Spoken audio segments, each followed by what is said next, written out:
그러면 자, 임플란타이티스가 왔을 때 어떻게 처치를 해야 되는 것인가? 사실 이제 숏텀하고 롱텀하고 나눌 수 있는데 이게 과연 무엇 때문에 생기는 것이고 언제 멈출 수 있는 것인가 이런 거를 이제 또 생각하는 것에 따라서 방법이 달라질 것이고 또 이것을 갖다가 계속 우리가 갖고 갈 것인가 말 것인가 이런 점에서 우리가 치료 관점이 달라져야 된다고 하는 것입니다. 예. 지금 16번, 17번 임플란타이티스가 왔는데 발라달 쪽에 계속 블리딩이 되는 거예요.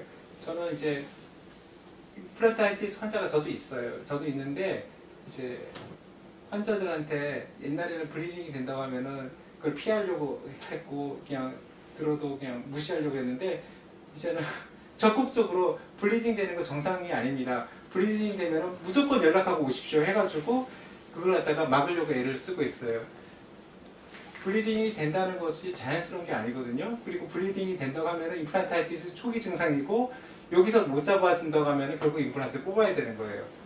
그래서 환자들한테 일단은 말을 해주는 게 굉장히 중요한 것 같아요. 블리딩 되는 거는 절대 정상은 아닙니다. 블리딩이 없어야 안정적으로 임플란트가 유지되는 것이고 블리딩이 안 되기 위해서 노력을 해야 되겠지만 블리딩이 되면 얼른 오십시오. 제가 어떻게든지 멈추게 해드리겠습니다. 그래서 뭘 하느냐. 원인을 봐야 되는 것이죠. 그리고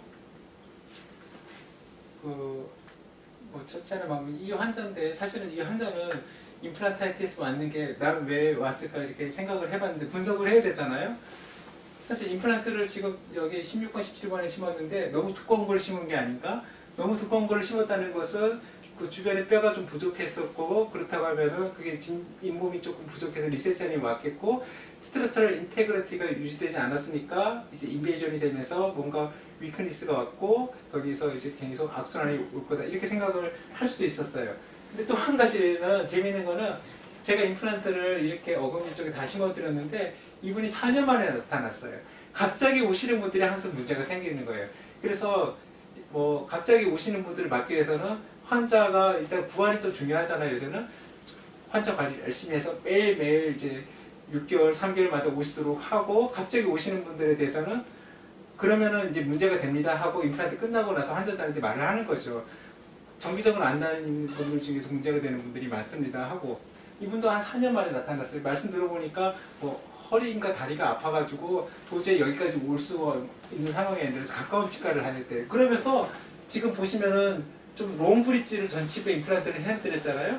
저기 포세린이 저한테 2015년에 오셨을 때도 포세린이 풀어졌어요. 그래서 저는 그냥 보철만 저 부분만 바꾸자 뭐 이렇게 했는데 어떤 치과에 가가지고 저 치아를 다 뽑아버리고 임플란트 2개 심고 저렇게 해버렸어요. 근데 임플란트를 제가 봤을 때 잘 심은 것 같지가 않아요. 지금 너무 얕게 심었어요. 그리고 마진도 지금 보면은 15번 보세요. 이게 마진이 이렇게 깨끗하게 보이진 않아요.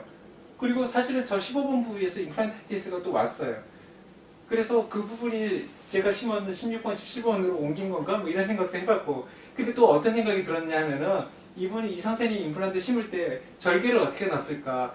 임플란트 쪽으로 절개를 넣어가지고 그쪽이 힐링이 되는데 조금 뭔가 문제를 초래하지 않았을까? 저희가 임플란트 할 때 절개를 넣을 때 기존의 임플란트는 가능하면은 그 코넥티브 티슈하고 에피솔륨을 갖다 피해서 절개를 넣으려고 애를 쓰거든요. 그거 굉장히 자연치보다도 열악한데 거기다 절개를 넣어가지고 다시 그 힐링을 만든다니까 어렵단 말이죠. 그래서 제가 다른 선생님이 했던지 제가 하는 경우든지 임플란트 옆에다가 항상 절개를 넣을 때는 굉장히 절개를 갖다 신경을 많이 써요. 근데 제가 한 게 아니니까 어떤 일이 생겼을지 몰라요. 그래서 뭐 아무튼 여러 가지 생각을 좀 많이 했는데 그래서 아무튼 이번은 조절을 잘 해드리려고 애를 쓰고 있는데 다행히 보너스가 심하지 않아가지고 이 부분이 또 CT를 찍어볼 기회가 있었는데 어느 정도 스톱할 수가 있을 것 같아요. 그래가지고 에너로빅 박테리아 현기성 세균이 자라니까 거기를 조절할 수 있는 오인트먼트를 갖다가 주고 있는데 이게 난서지컬한 트리트먼트 방법으로는 굉장히 좋다고 지금 치주 선생님들이 이야기를 하고 있습니다. 그래서 2주 간격으로 오게 해서 이걸 하고 있는데 효과가 좋아요. 미노클린. 네, 미노클린인데 똑같은 거예요. 그런데 이거 일본에서 나오는 건데 제 치주 교수님 말씀으로는 이게 좀 성분이 조금 더 좋다고 하시더라고요. 그래서 저는 일본에서 나오는 그 페리오크린이라는 걸 좀 쓰고 있습니다. 네, 그래서 효과가 좋은 것 같아요. 예. 그래서 2주에 한 번씩 와서 저 오인트먼트를 넣어드리고 있고, 그리고 세척을 해드리고, 그리고 나서 현기성 세균이 조절이 된다면은 그 다음에 클리닝을 열심히 하고, 이제 조금 본 로스가 있지만은 그 남은 본 위에 다시 소프트 티슈가 힐링이 된다고 하면은 조금은 리세션도 되고 조금은 깨끗하지 그 구조적으로 처음보다는 다르지만은 스테이블하게 갈 수가 있으니까 일단은 액티브한 인펙션 스테이지를 피하기 위해서 이렇게 하고 있습니다. 그 요새 치주과 교수님들이 뭐 임플란트 주위에 왔을 때 픽스처를 갖다가 뭐 샌드블라스팅 하거나 바로 긁거나 뭐 이런 것들 옛날에는 많이 말씀했는데 요새는 그런 거 별로 말씀을 안 해주세요. 사실은 그 픽스처가 로우 서피스가 러프 서피스잖아요. 그게 깨끗하지 않을 거다 이렇게 생각을 할 수 있지만 어차피 클리닝은 해야 되는 거예요.